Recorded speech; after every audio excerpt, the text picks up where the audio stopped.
3, hit it!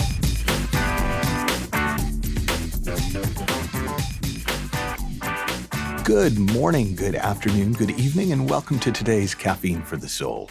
If you're interested in finding out more about the psychological and philosophical underpinnings of this work, check out our basic course at michaelneill.org/basic course. Today we're going to be talking about what it is to take a mental vacation, and what I want to invite you to do is, whatever that means to you right now, take a mental vacation as you listen to this podcast. Now, that might seem counterintuitive or counterproductive if your idea of, well, if I take a mental vacation, I'm not going to listen to anything, I'm not going to hear anything, But put that down for now. Like, take a mental vacation from all the reasons why you don't think it's a good idea to take a mental vacation. And let me share a few stories with you, and then leave you with a kind of a simple experiment going forward. I first came across this idea of taking a mental vacation when I was learning in a 3 principles class from a teacher named Kathy Casey. Now, over the years, Kathy and I have become friends. She has shared the principles in the prison system, and in fact, there's another podcast where I talk about some of the varied places that she has taught them. She's, in fact, the person who invited me in to speak in the prisons for the first time. If you've heard me share the stories of speaking in gang units and just kind of what happened there.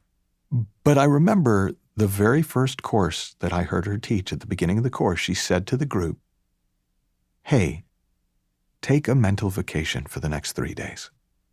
Just give your thinking time off from itself." And I remember I wasn't there live. I was listening on a recording. And I remember I was at a train station waiting for a train. I was living in the UK.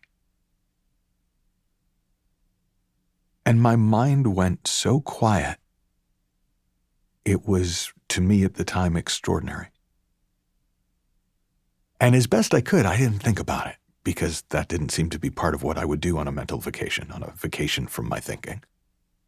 And I just enjoyed living in this kind of beautiful, easy feeling over the next few days. And it lasted for a few days beyond the course. And then my mind went back to work at the end. And I've often remembered that experience with incredible fondness. And I've often shared that invitation to take a mental vacation with my own clients and my own groups. But I had the chance recently to talk to Kathy about it and ask her, where did that come from, that idea? And she said that when she speaks with groups, she often will walk into the room and almost see a wall of thinking between her and the group. Now, some of that thinking is positive. It's like, oh, this is going to be amazing. This is going to be great. I'm going to learn the most important stuff right now. I can't wait. That thinking might be, oh God, I guess I should be here just in case there's something good, but I know it's going to be crap because blah, blah, blah, blah, blah. Or, as often as not, that thinking may be, man, I got to get back to work. There's so much stuff I've got to figure out. Man, what's going on with my kid? I got to figure out how to deal with what's going on with my kid. Oh my gosh, what's going on? So that wall of thinking can be about anything, but it's still sitting between you and what it is that you want to listen to, between you as speaker, as teacher, as sharer, and the person who you're trying to share or speak or teach to. And she said one day it just occurred to her, well, what if people just put that down? Not talked themselves out of it, convinced themselves that wasn't particularly important, gave themselves better things to think about, but literally just took a mental vacation. And she said when she asks groups, how long's it been since you've taken time off from thinking? Thinking about stuff, thinking about yourself, thinking about your life.